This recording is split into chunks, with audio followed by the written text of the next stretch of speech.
Great.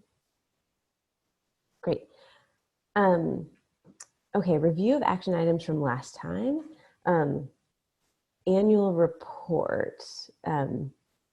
Sarah, any updates there? I read it over and I drafted there seems like the primary thing that I was reading was like a need for a punchier kind of beginning, and being torn between, do we give another summary, like do we have an executive summary that's another summary of the kind of intro for such a short doc? So I tried writing a more like fire and brimstone, what Edgy's looking to do in the future letter that I wondered if we could get our membership to sign on to, or maybe write author as coordinating committee about like the importance of this moment before the election, and kind of a real need to transform things in the face of climate change and COVID. So that's what I got stuck on, and I passed it over to Aparna and Kelsey for a quick look. I don't know if they've been able to look at it. But I can share the doc, and I think in general it would be nice to have something that's sort of forward-looking, talking about our Green New Deal work, talking about the EU stuff, talking more about RAD.org and the need for different organizational forms in the future, and something that's future-oriented rather than just reviewing the previous year. So that's it might not be the right call for now, but that was where I was leaning. I did take a look, Sarah, just quickly, and it looks good to me. I think that's a good idea, the way you framed it and the way you're talking about it. So I think that if other people wanted to take a look and develop that, and then we could just have a brief executive summary following that, on the grounds that people might not want to read the whole report. But yeah, I think it sounds like a really good start, and it's a good idea. And maybe if coordinating committee at least want to read it, and then we could put it out into the general for any other Edgy members who want to sign on to something like that. So I was just going to try and clean it up so that it's clear which is the letter and what follows it, because right now it's all a bit woven in and mixed up. So maybe if I do that this afternoon and then people take a look, so it's just a little easier to read. That sounds great. Thanks, guys. And I apologize, I haven't looked at it, but I'll do that with everybody else. The public comment for the Strengthening Transparency and Regulatory Science rule was submitted, and thank you, Kelly, for getting that posted and tweeting and such. The deadline for comments is May 18th, this coming Monday. And so we are hoping that folks can share widely so that other folks, if they have time, can submit comments this weekend. We're inviting people to, we're really explicitly inviting people to just if they want to pull material from the public comment that we submitted. So it's easy for people just to cut and paste a couple paragraphs that are particularly resonant for them, or whatever. We just really hoping to get more people to submit comments. I think the 2018 round got really a ton of comments, and I don't actually remember exactly how many, but the comments that are so far received for the supplemental notice are significantly smaller, 10% of that maybe. And so I think it's just, people don't submit comments as much for a supplemental notice, but this particular supplemental notice is pretty egregious. So I think it'd be really worthwhile so if you can share either Twitter and Facebook stuff, or even just the blog or the straight up comment, that would be great. And they're all linked there. I was looking at the general chat channel, just try and pull it up. And at least when I click on the link that's, I guess maybe you posted yesterday at 10:37, it gives me an oops, page not found. So somebody might want to double check it. Uh-oh. Shoot, thank you. It could just be me, but worth double checking. Yeah, for sure. And I was wondering if on the social media, it felt like maybe that call for everybody adding comments was coming too late in the thread. And I wonder if we should retweet with a just, Edgy's made a comment, add your comment now. Because when I was resharing it, it just didn't, I don't feel like I know well enough to write, to have written that kind of tweet well. But if we could have another tweet that's kind of a call for comments, I would definitely retweet and all that. Okay.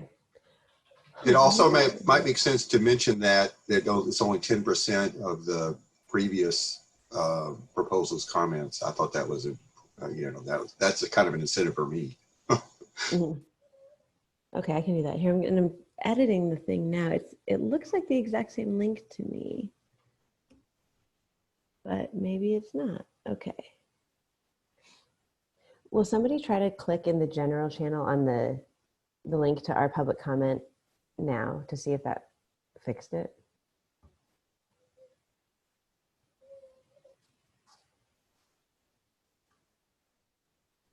Works? Okay, great. Okay, thanks guys. Okay, so Kelly, is that something you could tweet about the, another tweet about like a call to action kind of thing? Yeah, definitely. I think that's a great idea. Okay. Awesome. Yeah, I could work with you today on that if you're free. I go straight into childcare right after this meeting, but I can, while we're reading the reports, I'll look up the numbers from last year and this year. So you can also add in like that piece of like, comments are way down. And then we can. Okay, great. Awesome, thanks. Yeah. Okay, end of term archive. There's, until the website is up that actually has the nomination tool, there's no real place to like, to nominate URLs. And so I just made a Google sheet that I don't think has anything in it yet.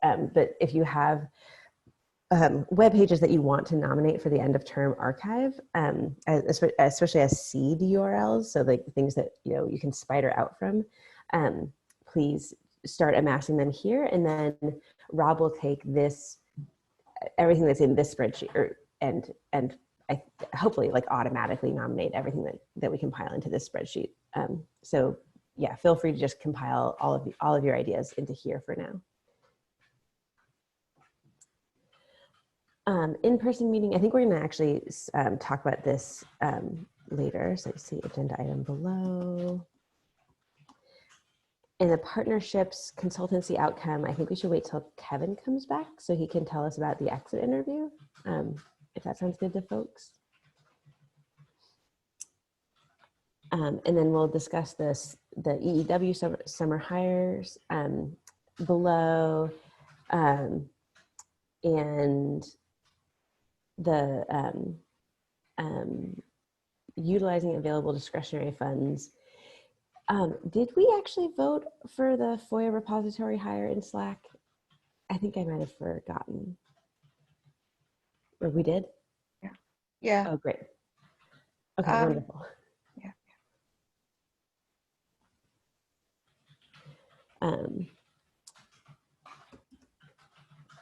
And the process for internal hiring and the kind of working things into sub $5,000 contracts. Is there any anything, any updates there, Chris? Yeah, I think it was yesterday I finally got a draft up on that and posted it in the general channel. I guess I said each under 5,000. I said, 500 to 3,000, just really ballpark guessing for it, so that people wouldn't think they had to do a $5,000 grant in order to qualify. So it's up there. I mean, you just look over the guidelines that are provided and edit away. I also posted guidelines just for general guidelines, just a draft for the short-term and intra working group hires. So if you could also take a look at that. And I guess we can, unless people want to discuss some piece of that already, we can either leave that till next time or just do the discussion on Slack. I do think we need another sort of a bunch of eyes on what I've done there. I think Aparna went in just recently, but I don't think anybody else has yet commented. So I appreciate you just taking a look. And sorry, for clarification, is that for the summer hires? Yeah, I mean, it's a guidelines, and I'm proposing kind of best practices thing. And so I don't mean it to necessarily apply, for what people have already done. But I thought what I heard was an express need to have some kind of ballpark or framework when people do run into this need that they see, Edgy has some guidelines about it. And just in terms of best practices, fairness to all kind of things. I tried to put some process in there. Awesome. Great. Okay. And we can have more of a conversation. There's space later in the agenda for a conversation about kind of summer hires and onboarding and all that kind of stuff. If we want to have that conversation, or like an update from the meeting that y'all had yesterday. But let's take a moment to read the March and April monthly reports, and maybe like 5 minutes, and come back with any questions or comments on these two monthly reports.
Um,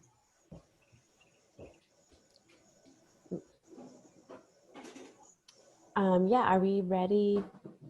Are we ready for comments?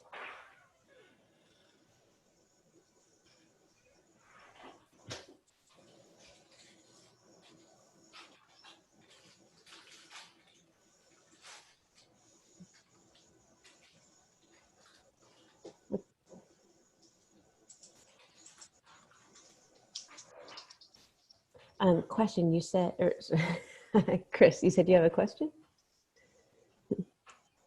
Yes, I do.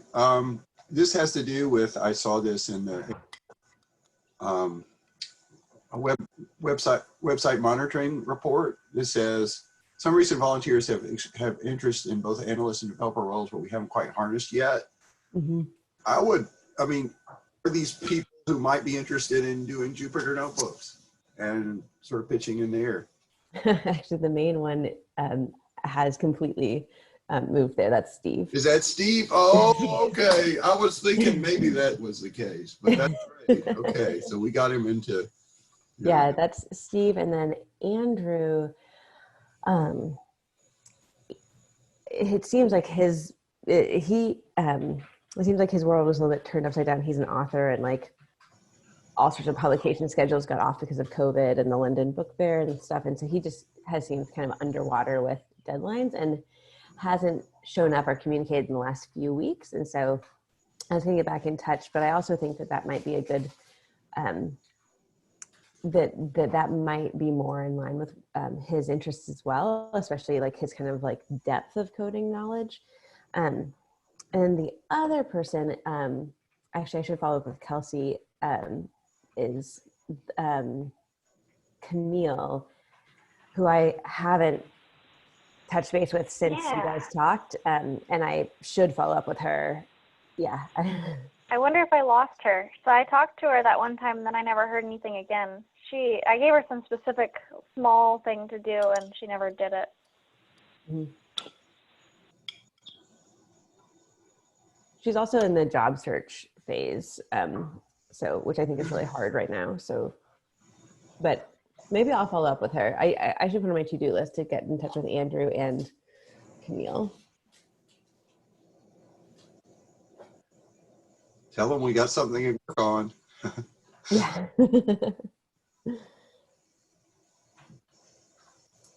Other questions?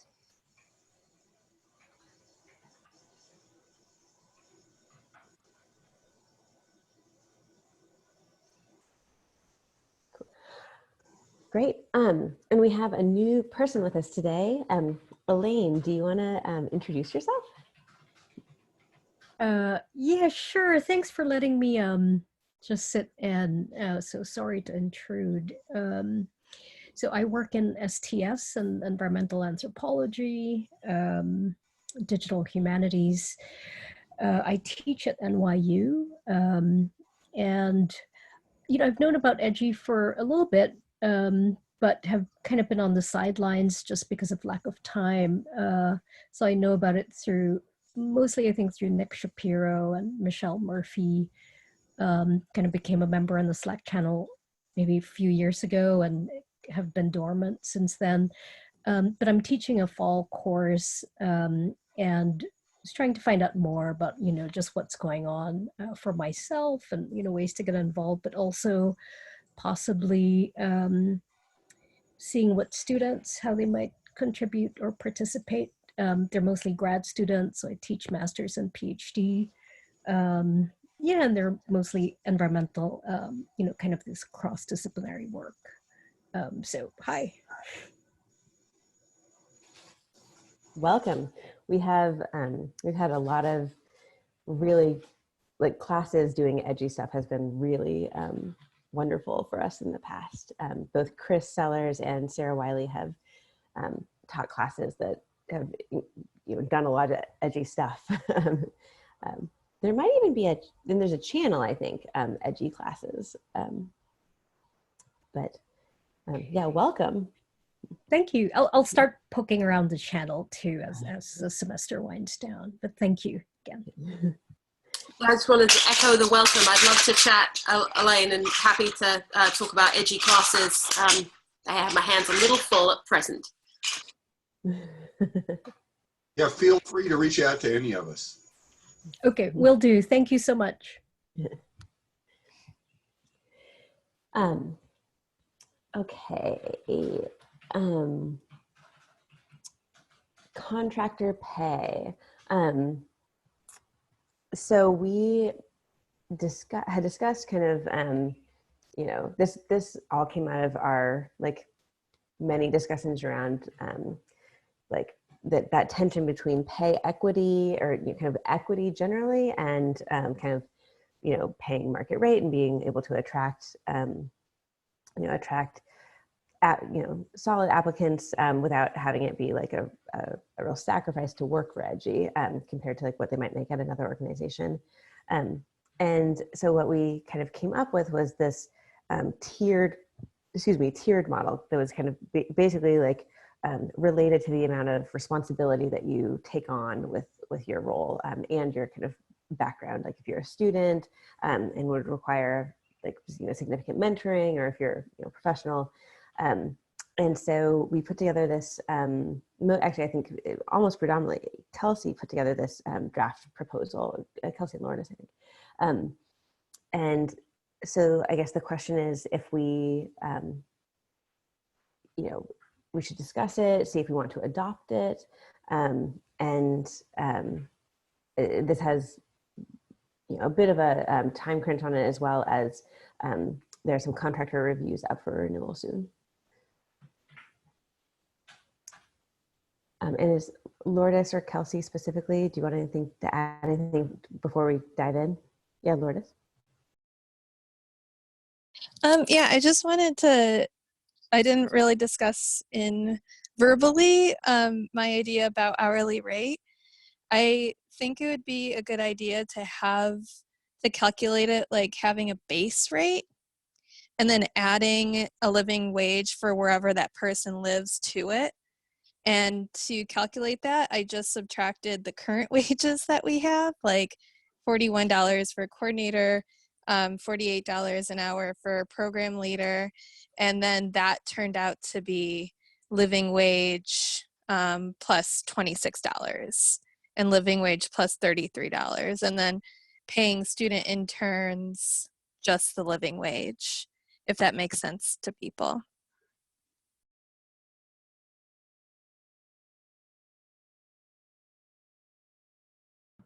I have complicated feelings about living wage. I feel like it reduces mobility. I'm not straight up against it, but I'm worried about it from that perspective. Could I just clarify living wage as in how does it work? Is it in the city or the state, or like what's that calculation based on? So I found a calculator through MIT, and it's just a living wage calculator based on city. So, and I know there's mobility, but maybe it would be something that's revisited, and if you move to a cheaper city, then it won't go down because that's not cool. But if you move to an more expensive city like New York, then maybe there would be a discussion about increasing your wage. I just want to intervene on grounds of kind of the practicality of the contracting process and think about just what that means if people do move, or, you know, if this has to keep being changed every time you're making that kind of decision. So I just feel like it leads to a lot of very different levels and possible kinds of calculations that have to be made every time. So yeah, I'm not opposed to it, but I just do want to flag the kind of complications that create. Yeah, I would think that any changes would happen during the contract renewal process. Yeah, not coming up whenever something different happens.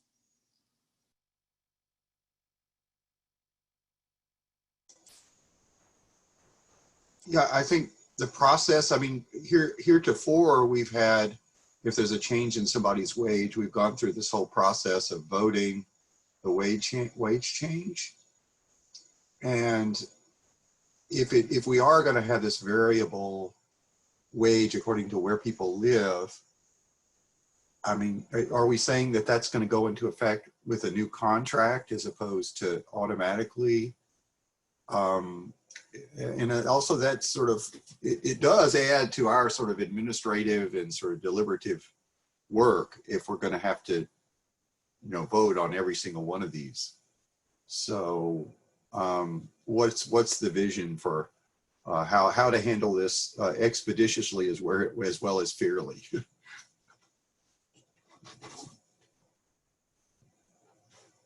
Yeah, I don't think, like what Kelsey said, I don't think that there should be a vote each time, especially if there's just a set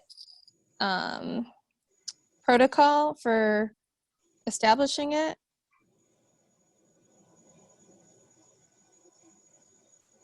Okay. Can we have that written into the document? And also I'd like to see written in the link to the MIT calculator so that we have a clear sense of what living wage and just as a phrase means.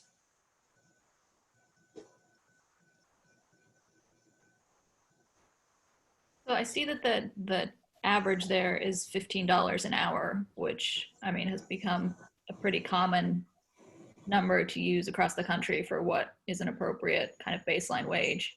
And so I'm wondering. I would say the minimum, right? I mean, that's right. Yeah. I can't imagine us paying anybody less than that. And so would it maybe for the sake of simplicity make more sense to just set the baseline at 15 or, you know, a couple of dollars over regardless of location? I mean, obviously it's going to go farther in some places than others. But, you know, even using a calculator, even taking into account, like, I mean, it's pretty easy to see that obviously, like, you know, rural Montana is going to be a lot cheaper than New York City.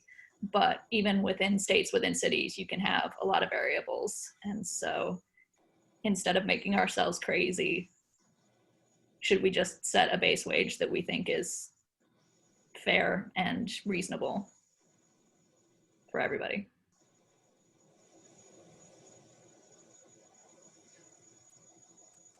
I would agree with that because I think there's also so many other variables then that might come in terms of, is the person paying the rent? Are they living with family? Are they sharing? So you know, there's a lot of things that might go into how far someone's wage takes them.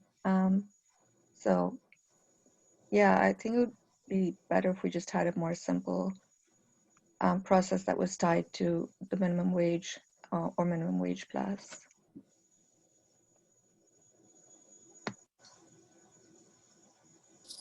I'm just wondering how that fits into our conversation about pay equity.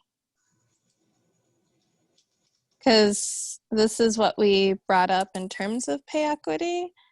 And maybe that relates to a broader question of what pay equity is. If it is paying everyone the same, or if it's paying people according to their needs.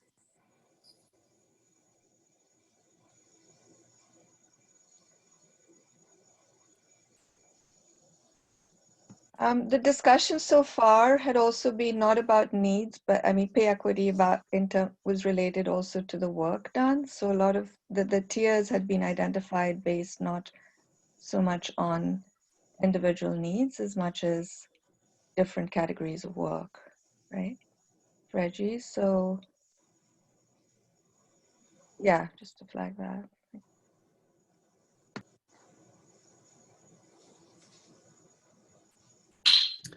I guess I'd like to hear a temperature check on, do we feel like we're encountering this problem right now?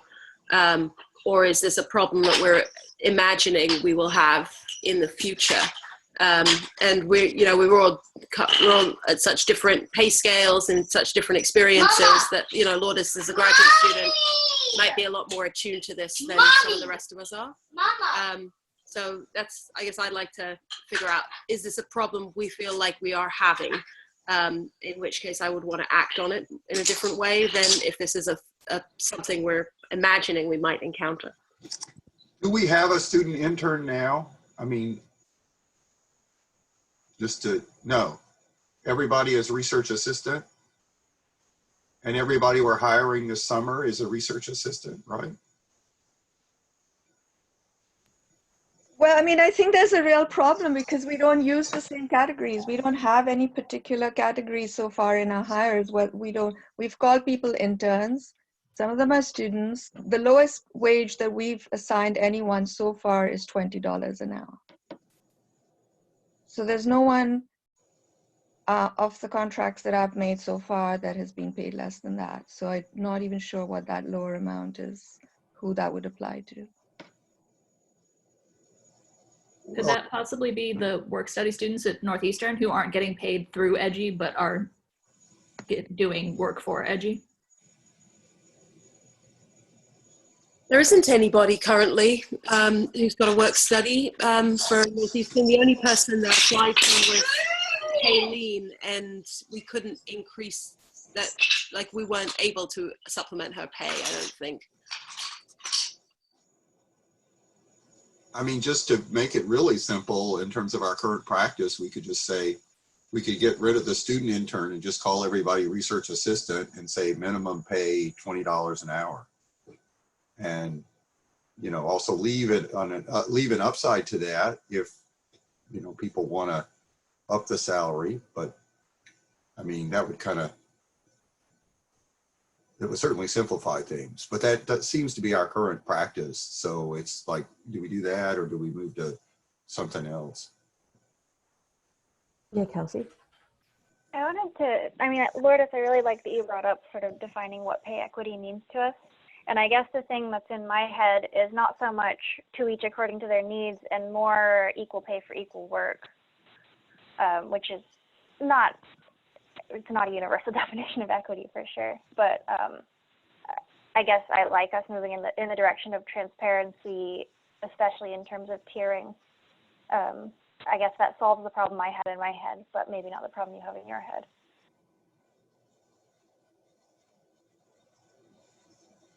I mean, my idea was to have both, to have like a combination of tiers and then an extra, like some variability according to need. But I really like the duties in tiers that it was Kelsey, did you mostly work on those? And changing those duties according to how invested you are. And I know this is, I mean, everyone's invested, but you know, an intern is going to have like 10 hours a week and then probably another internship or, and then there's also, like we said before, Chris can probably write a lot more for a report in the matter of an hour compared to an intern. So it's good to recognize those skills that people bring to the table.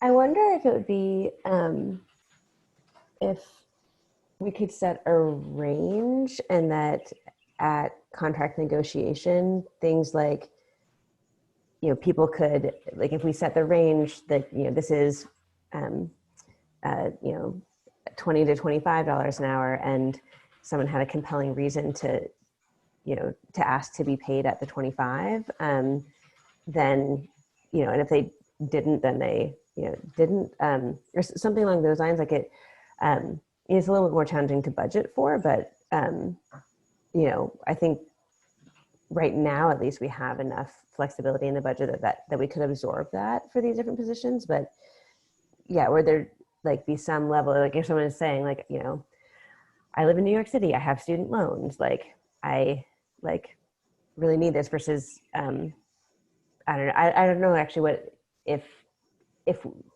that might end up, we always pay at the highest end of the scale, because I can't imagine us saying to someone that says, I have these needs, I can't imagine us then saying like, actually, no, we think you only need $20 an hour. So it might not actually work out an idea, you know, in practice, but yeah, would something like that potentially make room for both without being too complicated? Yes, Steph? I'd be a little worried about just the, you know, societal history of, you know, men being encouraged to ask for increases and negotiate more and women not, and so being less likely to ask and therefore less likely to receive increases. I also That's a think good that's a point. problem when you have new hires because they don't actually know whether they can or not negotiate. So it becomes about what you're offering them, what you're telling them.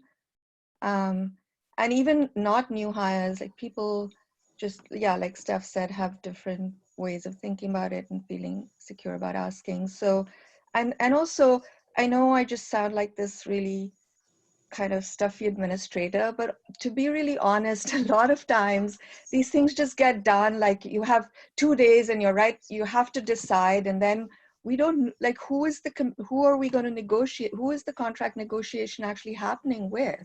We're not really even in that position of having a committee that's looking at the contract and making a determination as to whether it should be 20 or 25 or 30. So I really think that in the interest of transparency, that we just have like a few tiers, a few clear tiers, and we decide in which tier we're hiring someone. And that's where it stays until it's revised. But yeah, that's just my kind of administrative 2 pence.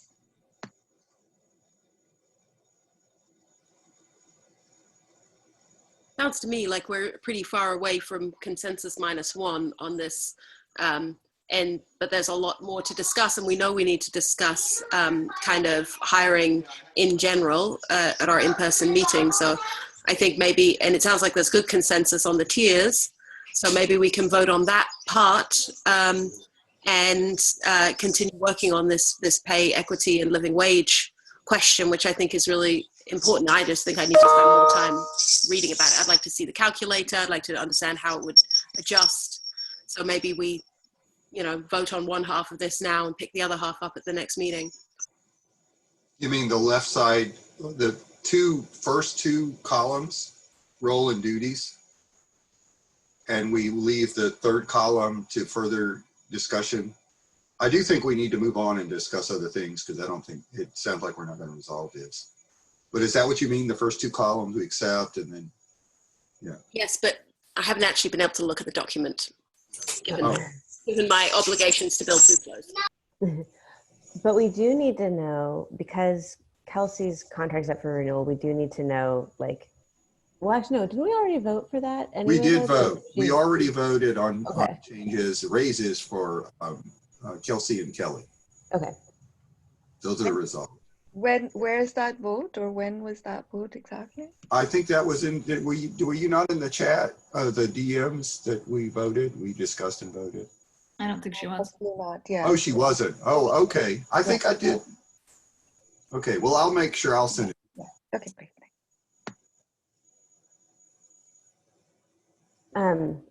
Okay, so I guess we'll, do we want to put this back on the agenda for next meeting, or do we want, what's the best way forward here?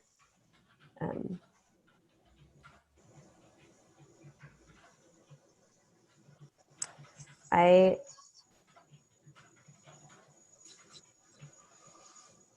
wonder if for these summer hires we should have a specific rate, and if anybody becomes a longer term like with our contractor hires, we have a 3-month you know, a 3-month review period, and maybe then if anybody gets to a 3-month review period and then would be going on, we could open up the discussion of like adjusting wages at that point. We could say for the current hires, just $20 an hour. It seems like to be our practice. And for the summer hires, and just say we're going to revisit this and try to deliberate and come to a consensus about how we might change that. I don't know. We have to give them a figure. You're right. And I've just been saying, I said in my ad, I think I have to probably stick with this $20 an hour.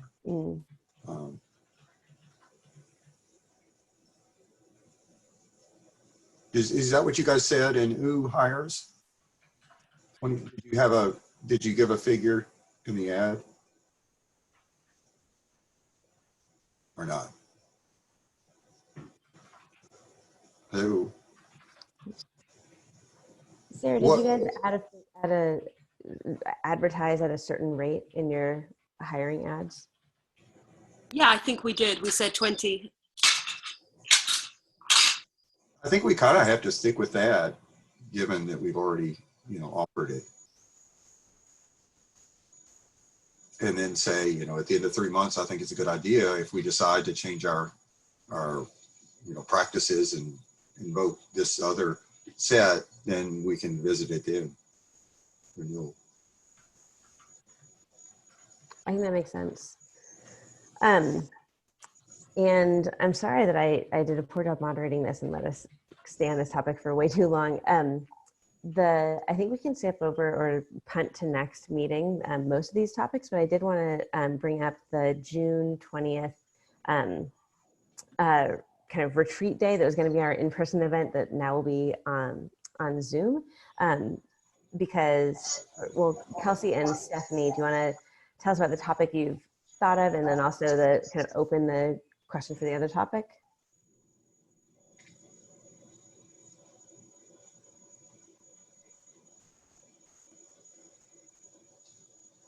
Steph, do you want to take it or do you want me to?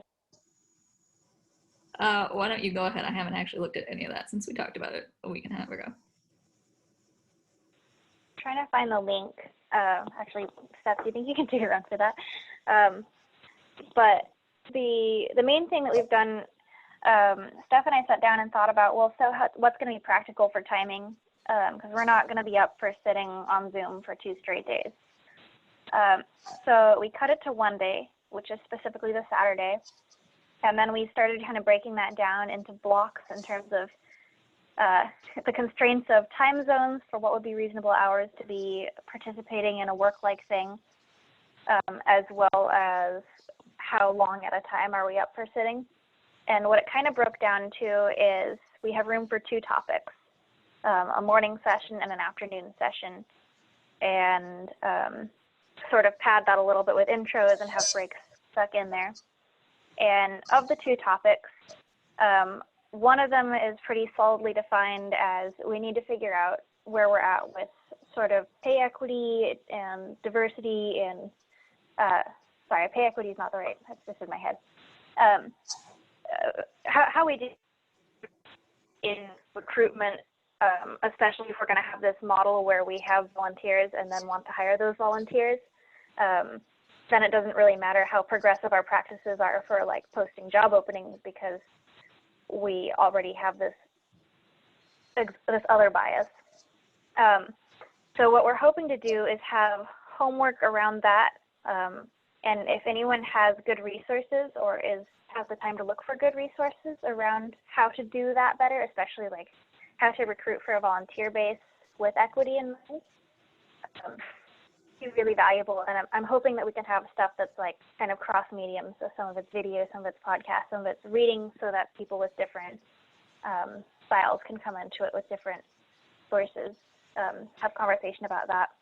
And then the secondary session, Steph and I threw around a couple topics. The one that's currently on the document, which Steph has put in the chat, is internal financial transparency.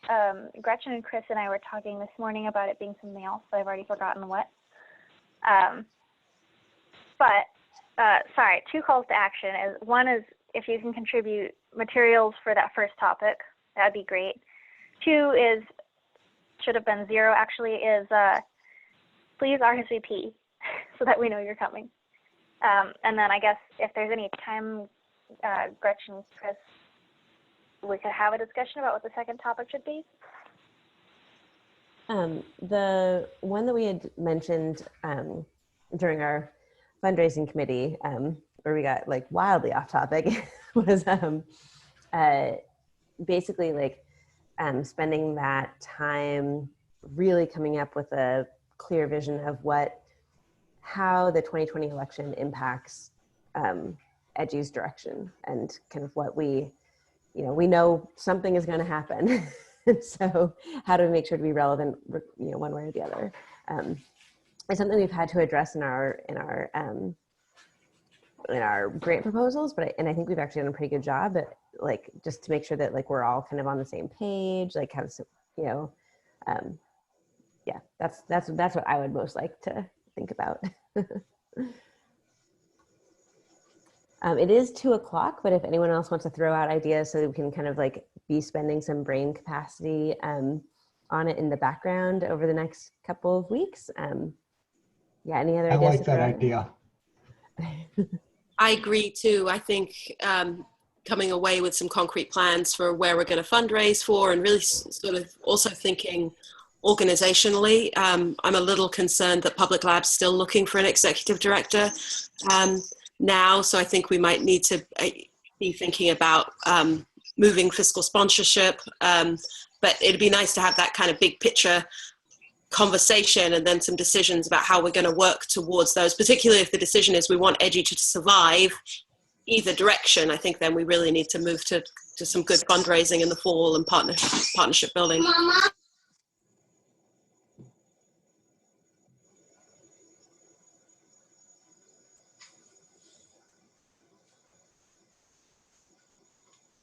Well, let's have discussions in Slack. If anybody has ideas, additional ideas, go ahead and post them on Slack, either in Radical.org or Cord Committee or General, wherever you want to post them, and we can further discuss, and then maybe make a decision at next All EDGI meeting.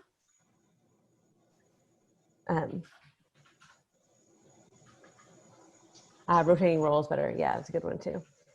And the other thing that we mentioned is also the kind of utilizing Spark meetings again as for not just like, new topics of interest, but also like some of these kind of consistent topics of interest that we just need to make a space for.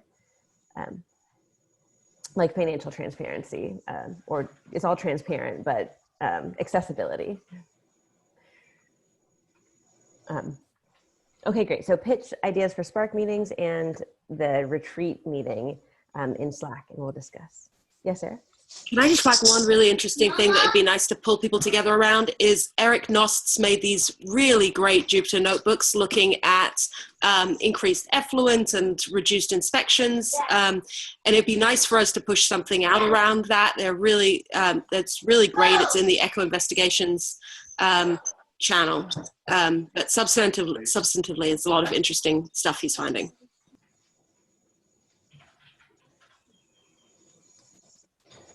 Agreed. I would love for us to like actually maybe even have like, I don't know, Spark meetings isn't the thing, but like some sort of internal communication more about like these things that we're producing, like the two embattled landscape, or three really, kind of, because there's parts 2A and 2B, but like, what's in those, like kind of more like internal communication, like highlighting what the findings are there, and and these Jupyter notebooks, like what Eric's found with the effluent stuff, like that's really interesting. So maybe that's something also we can think about, is like kind of how do we highlight within EDGI what's going on as well. Okay, thanks for staying over, guys, and all these topics that we didn't get to, we'll move to next meeting. All right. Just drop a link to Eric's chat in the Slack if you haven't seen it, so you can see his notebooks. He's been doing some great work. Yeah. Awesome. Okay. Thanks, all. Bye, everyone.